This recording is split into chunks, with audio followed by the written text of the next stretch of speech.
मुझे तो ये लग रहा है उस मस्जिद में तो उसकी हत्या नहीं करी है। नसरुद्दीन और उसके साथियों ने मिलकर धमकी भी दी और इस वारदात को अंजाम भी दिया। हाथ कटे हुए हैं, उंगली कटी हुई है, सिर कटा हुआ है, पैर कटे हुए हैं, निर्मम तरीके से हत्या और खून तक निकाल रखे हैं। फरीदाबाद में जिस कत्ल के लिए तमाम हिंदू संगठन के लोग और परिजन मुसलमानों पर आरोप लगा रहे थे, पुलिस ने उस कत्ल की गुत्थी बड़ी समझदारी से सुलझा ली। इस कत्ल का असली मुलजिम कोई मुसलमान नहीं था, बल्कि हिंदू समाज का ही कर्ण निकला। जी हां, हम बात कर रहे हैं दीपक हत्याकांड की। दीपक जो फरीदाबाद के सेक्टर 62 के आशियाना फ्लैट में रहता था और पेशे से एक ऑटो चालक था। दीपक एक दिन अचानक गायब हो गया।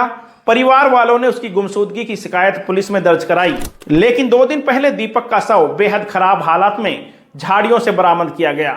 यह खबर फैलते ही इलाके में सनसनी मच गई। इस मामले ने तूल जब पकड़ा जब परिजन और कुछ उन्मादी लोगों ने सीधे सीधे मुसलमानों पर हत्या का आरोप लगा दिया। उसके बाद बिट्टू बजरंगी सहित कई हिंदू संगठनों के लोग लगातार मुसलमानों के खिलाफ जहर उगल रहे थे और आपत्तिजनक भाषा का इस्तेमाल कर रहे थे।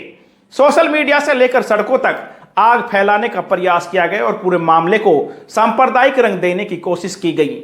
यह केवल आरोप नहीं थे, बल्कि एक सुनियोजित कोशिश थी समाज में नफरत और सांप्रदायिकता फैलाने की। लेकिन पुलिस ने जिस समझदारी से इस केस की तफ्तीश की, वह वाकई सराहनीय है। दरअसल पुलिस एक ऐसी सच्चाई तक पहुंची जिसने सबको चुप कर दिया और तमाम नफरती चिंटुओं के मुंह पर जोरदार तमाचा दे मारा। जांच के दौरान जो सामने आया वह हिंदू समाज के लिए एक बड़ा आईना था। दीपक का असली हत्यारा कोई बाहरी नहीं, बल्कि उसका करीबी करण निकला। करण जो उसी समुदाय का था जिसे मुसलमानों पर आरोप लगाकर खुद को पाक साफ साबित करने की कोशिश की जा रही थी। पुलिस बड़ी समझदारी से इस मामले की तह तक पहुंची और सभी सबूतों के साथ करण को गिरफ्तार कर लिया। इसके बाद से ही पूरे मामले में नया मोड़ आ गया। दरअसल फरीदाबाद की डीएलएफ क्राइम ब्रांच को जब इस केस की जिम्मेदारी दी गई तो उन्होंने सबूतों के साथ गवाहों के आधार पर जांच शुरू की। सबसे पहला सुराग यह था कि दीपक ने अपनी आखिरी रात किसके साथ बिताई थी। जांच में यह पता चला कि दीपक अपने दोस्त करण के साथ शराब पी रहा था। करण जो दीपक का करीबी दोस्त था और उसी आशियाना फ्लैट में रहता था। जब पुलिस ने करण को गिरफ्तार कर पूछताछ की तो सच्चाई का खुलासा हुआ। करण ने कबूल किया कि उसने ही दीपक की हत्या की थी। करण ने बताया कि उसकी 2 पत्नियां थी और दीपक की उसकी एक पत्नी के साथ अवैध संबंध था। इसे लेकर करण और दीपक के बीच कई बार विवाद हो चुका था। दीपक को अपनी पत्नी से दूर रहने की चेतावनी देने के बाद जब मामला नहीं सुलझा तो करण ने उसे मारने की साजिश रची। करण ने दीपक को शराब पिलाई और नशे की हालत में उसके सिर पर पत्थर मारकर उसकी हत्या कर दी। हत्या के बाद करण ने शव को झाड़ियों में फेंक दिया ताकि किसी को उस पर शक न हो।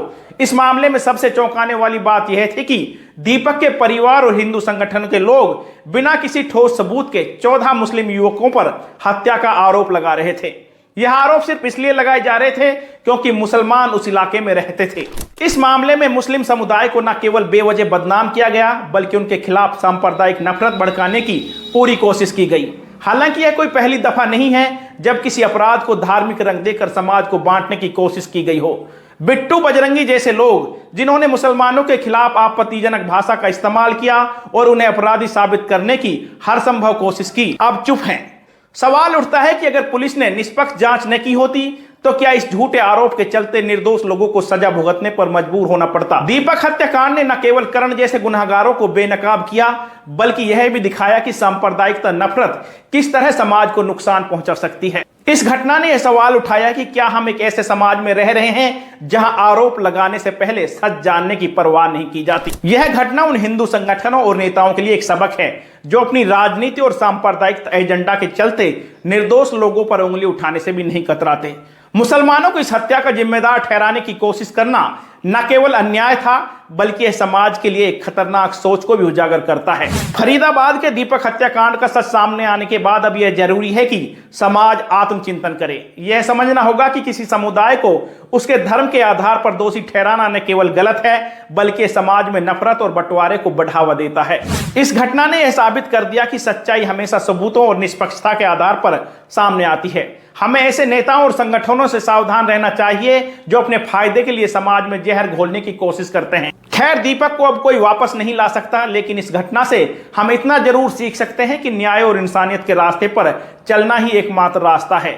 दोस्तों, वीडियो में यहां तक बने रहने के लिए आपका बहुत बहुत शुक्रिया, बहुत बहुत धन्यवाद। हो सके तो इस वीडियो को शेयर अवश्य कर दें।